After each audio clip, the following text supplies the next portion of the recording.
Ação e reação. Nono livro da coleção, A Vida no Mundo Espiritual. Ditado pelo espírito André Luiz e psicografado pelo médium brasileiro Francisco Cândido Xavier, em 1957.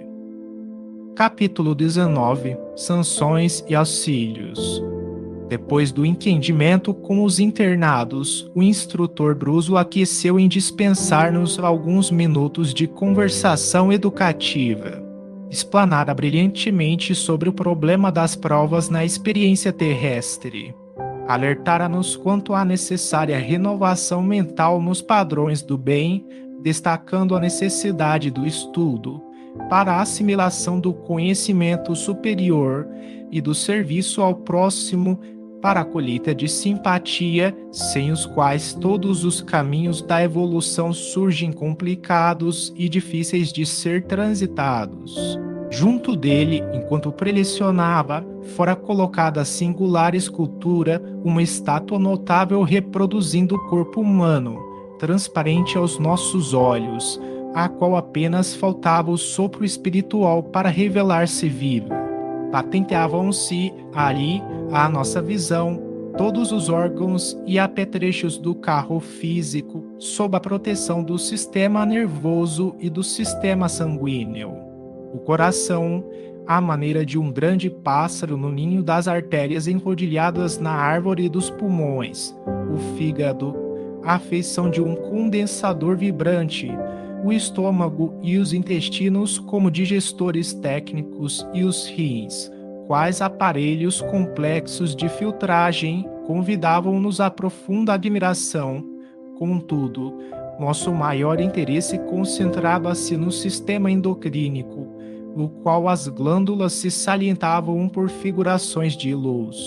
A epífise, a hipófise, a tireoide, as paratireoides, o timo, as suprarrenais, o pâncreas e as bolsas genésicas caracterizavam-se perfeitas sobre o fundo vivo dos centros perispirituais, que se combinavam uns com os outros em sutilíssimas ramificações nervosas, singularmente ajustadas, através dos plexos, emitindo cada centro irradiações próprias, constituindo-se o conjunto num todo harmônico, que nos impelia à contemplação estática. Percebendo-nos a surpresa, o chefe da casa disse bondoso: habitualmente convidamos a atenção de nossos internados para os veículos de nossas manifestações, mostrando-lhes, quanto possível, a correspondência entre nossos estados espirituais e as formas de que nos servimos. É indispensável compreendamos que todo mal por nós praticado conscientemente expressa, de algum modo, lesão em nossa consciência, e toda lesão dessa espécie determina distúrbio ou mutilação no organismo que nos exterioriza o modo de ser. Em todos os planos do universo, somos espírito e manifestação, pensamento e forma. Eis o motivo por que, no mundo, a medicina há de considerar o doente como um todo psicossomático, se quiser realmente investir-se da arte de curar. E, tocando a bela escultura à nossa vista, continuou: da mente clareada pela razão, sede dos princípios superiores que governam a individualidade, partem as forças que asseguram o equilíbrio orgânico, por intermédio de raios ainda inabordáveis à perquisição humana, raios esses que vitalizam os centros perispiríticos, em cujos meandros se localizam as chamadas glândulas endócrinas, que, a seu turno, despedem recursos que nos garantem a estabilidade do campo celular. Como é óbvio, nas criaturas encarnadas esses elementos se consubstanciam nos hormônios diversos que atuam sobre todos os órgãos do corpo físico, através do sangue.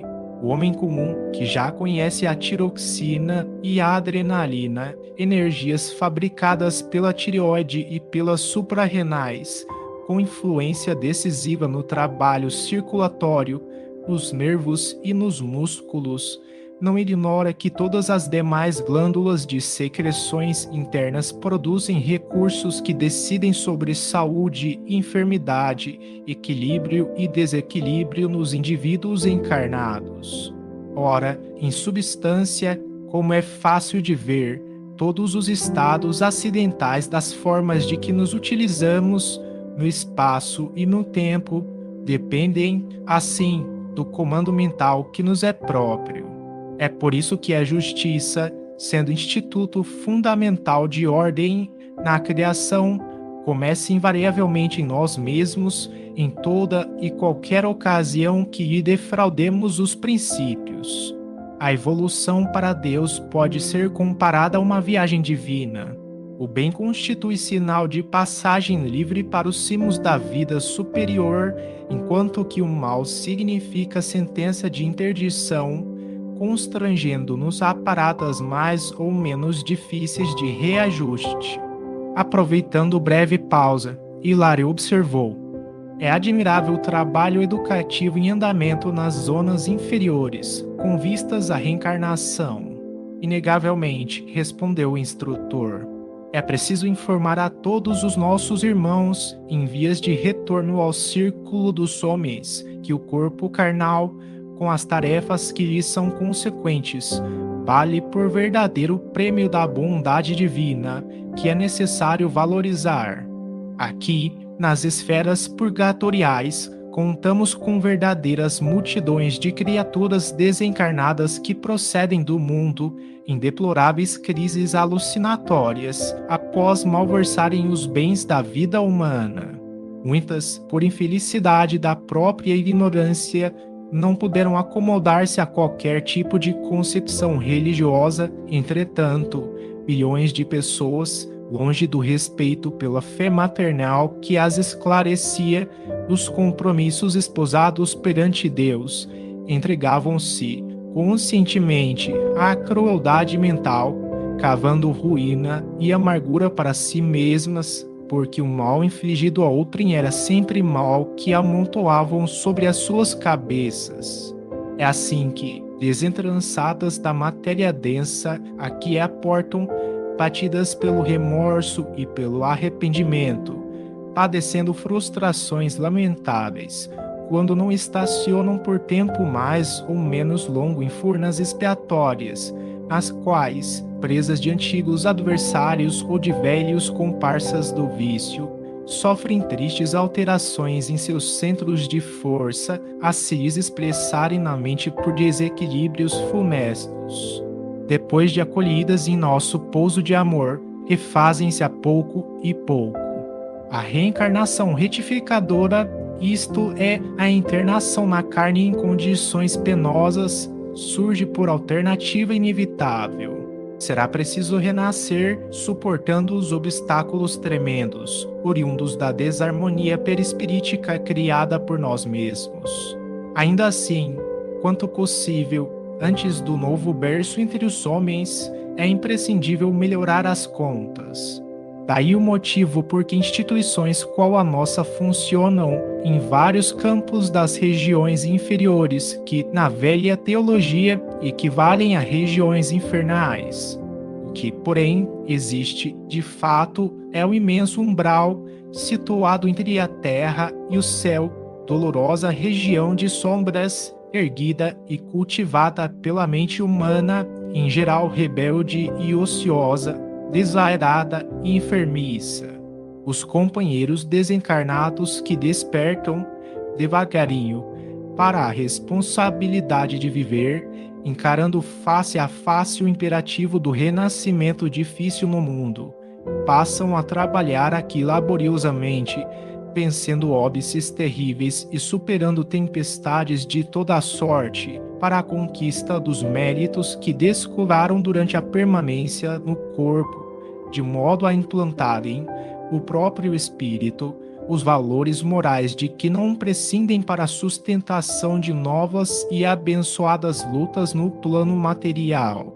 Orientador, mostrando o olhar coruscante de entendimento e carinho, a afeição do professor emérito e bondoso que deseja o progresso dos aprendizes, fez longa pausa e perguntou-nos: compreenderam? Sim, sim, respondemos a um só tempo, interessados em maior amplitude da lição. É assim que todos nós, continuou ele, para o recomeço das lides carnais, solicitamos o regime de sanções ou alguém, quando não disponhamos do direito de fazê-lo, nulo obtém, suplicando-o em nosso benefício às autoridades superiores. Regime de sanções, indagou Hilário, surpreendido. Perfeitamente.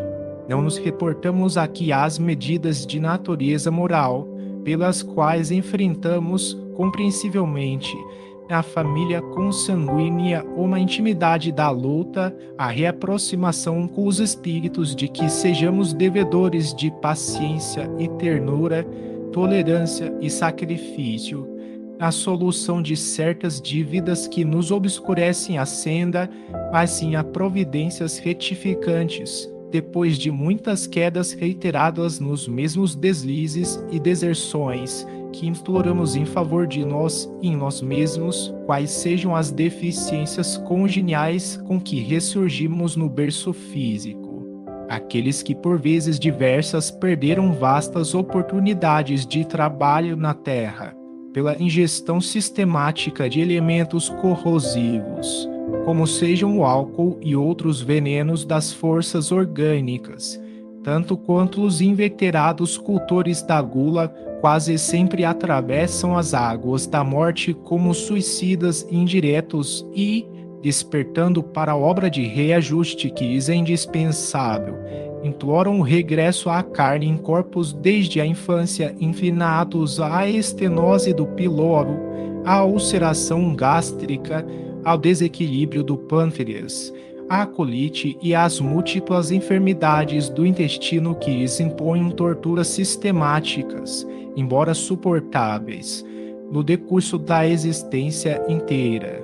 Inteligências notáveis, com sucessivas quedas morais, através da leviandade com que se utilizaram do esporte e da dança, espalhando desespero e infortúnio nos corações afetuosos e sensíveis. Pedem formas orgânicas ameaçadas de paralisia e reumatismo, visitadas de achaques e neoplasmas diversos, que lhes obstem os movimentos demasiado livres.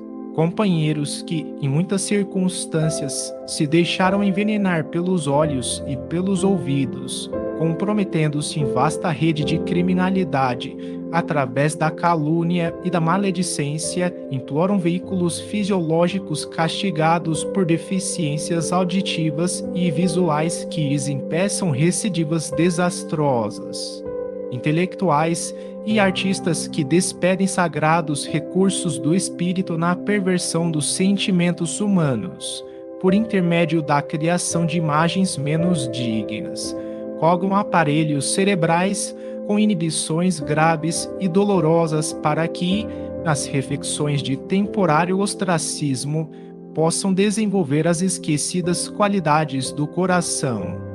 Homens e mulheres que abusaram de dotes físicos, manobrando a beleza e a perfeição das formas para disseminar a loucura e o sofrimento naqueles que lhes admitiam as falsas promessas, solicitam corpos vulneráveis às dermatoses afetivas, quais o eczema e a tumoração cutânea ou portadores de alterações da tireoide que os constranjam a reiteradas lutas educativas.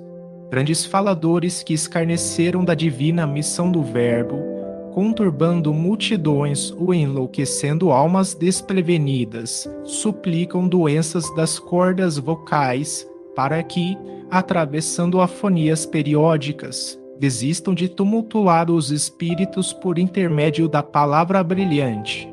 E milhares de pessoas que transformaram o santuário do sexo numa forja de perturbações para a vida alheia, arruinando lares e infelicitando consciências, imploram equipamentos físicos atormentados por lesões importantes no campo genésico, experimentando, desde a puberdade, inquietantes desequilíbrios ovarianos e testiculares. A cegueira, a mudez, a idiotia, a surdez, a paralisia, o câncer, a lepra, a epilepsia, o diabetes, o pênfigo, a loucura e todo o conjunto das moléstias dificilmente curáveis significam sanções instituídas pela misericórdia divina, portas adentro da justiça universal, atendendo-nos aos próprios rogos, para que não venhamos a perder as bênçãos eternas do Espírito a troco de lamentáveis ilusões humanas. Mas existem institutos especiais que providenciem, por exemplo, as irregularidades orgânicas pedidas para a reencarnação? Perguntou meu colega, intrigado. O interlocutor generoso sorriu significativamente e acentuou: sim, Hilário, a bondade do Senhor é infinita e permite-nos a graça de suplicar os impedimentos a que nos referimos, porque o reconhecimento de nossas fraquezas e transgressões nos faz imenso bem ao espírito endividado. A humildade, em qualquer situação, acende luz em nossas almas, gerando em torno de nós abençoados recursos de simpatia fraterna. Entretanto, ainda mesmo que não pedíssemos a aplicação das penas de que necessitamos, nossa posição não se modificaria, porquanto a prática do mal opera lesões imediatas em nossa consciência que, entrando em condição desarmônica, desajusta ela própria os centros de força em que se mantém. Desse modo, os nossos institutos de trabalho para a reencarnação colaboram para que todos venhamos a receber na ribalta terrestre a vestimenta carnal merecida. Então, de que vale a súplica, rogando essa ou aquela medida, atinente à nossa reeducação? Não formule semelhante problema, falou Druso em voz grave. A prece, no sentido a que aludimos, é sempre um atestado de boa vontade e compreensão no testemunho da nossa condição de espíritos devedores.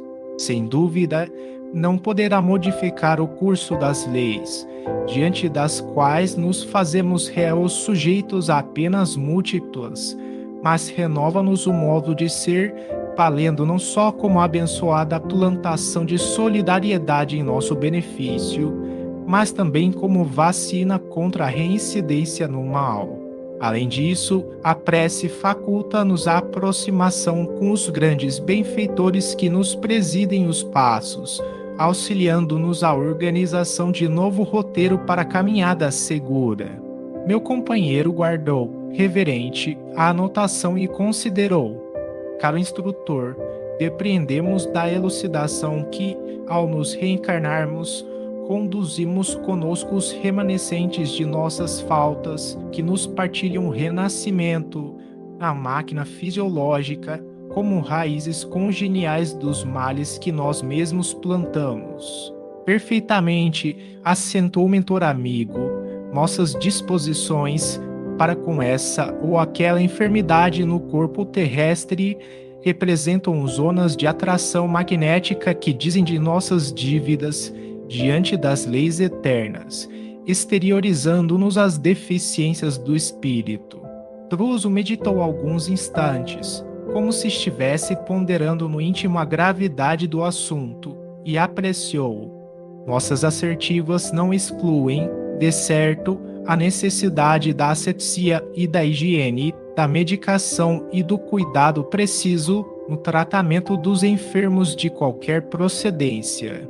Desejamos simplesmente acentuar que a alma ressurge no equipamento físico, transportando consigo as próprias falhas a se refletirem na veste carnal, como zonas favoráveis à eclosão de determinadas moléstias, oferecendo campo propício ao desenvolvimento de vírus, bacilos e bactérias inúmeros, capazes de conduzi-la aos mais graves padecimentos, de acordo com os débitos que haja contraído, mas também carrega consigo as faculdades de criar no próprio cosmo orgânico todas as espécies de anticorpos, imunizando-se contra as exigências da carne, faculdades essas que pode ampliar consideravelmente pela oração, pelas disciplinas retificadoras a que se afeiçoe, pela resistência mental ou pelo serviço ao próximo com que atrai preciosos recursos em seu favor. Não podemos esquecer que o bem é o verdadeiro antídoto do mal. Ainda assim, ajuntou Hilário, será lícito recordar que os animais igualmente sofrem moléstias diagnosticáveis, como sejam a aftose, a raiva e a pneumonia. Como também as plantas experimentam enfermidades peculiares, reclamando adubos e fungicidas, completou o mentor, sorrindo. E acrescentou: a dor é ingrediente dos mais importantes na economia da vida em expansão. O ferro sob o malho, a semente na cova, o animal em sacrifício, tanto quanto a criança chorando, irresponsável ou semiconsciente, para desenvolver os próprios órgãos, sofrem a dor evolução que atua de fora para dentro, aprimorando o ser sem a qual não existiria progresso. Em nosso estudo, porém, analisamos a dor expiação que vem de dentro para fora, marcando a criatura no caminho dos séculos, detendo-a em complicados labirintos de aflição para regenerá-la perante a justiça. É muito diferente. Curioso, exclamou Hilário. Não havia pensado ainda em semelhantes conceitos. Dor evolução, dor expiação. Como temos ainda dor auxílio, atalhou Druso, benevolente. Como assim? E percebendo a surpresa que se nos estampava no rosto, o orientador aduziu. Em muitas ocasiões, no decurso da luta humana, nossa alma adquire compromissos vultosos nesse ou naquele sentido. Habitualmente, logramos vantagens em determinados setores da experiência, perdendo em outros. Às vezes, interessamos-nos vivamente pela sublimação do próximo, olvidando a melhoria de nós mesmos. É assim que, pela intercessão de amigos devotados à nossa felicidade e à nossa vitória, recebemos a bênção de prolongadas e dolorosas enfermidades no envoltório físico, seja para evitar-nos a queda no abismo da criminalidade, seja, mais frequentemente, para o serviço preparatório da desencarnação, a fim de que não sejamos colhidos por surpresas arrasadoras na transição da morte. O infarte, a trombose, a hemiplegia, o câncer penosamente suportado, a senilidade prematura e outras calamidades da vida orgânica constituem, por vezes, dores auxílio, para que a alma se recupere de certos enganos em que haja incorrido na existência do corpo denso, habilitando-se através de longas reflexões e benéficas disciplinas, para o ingresso respeitável na vida espiritual. Druso, no entanto, a essa altura, foi chamado a outras linhas de ação, deixando-nos entregues aos nossos pensamentos.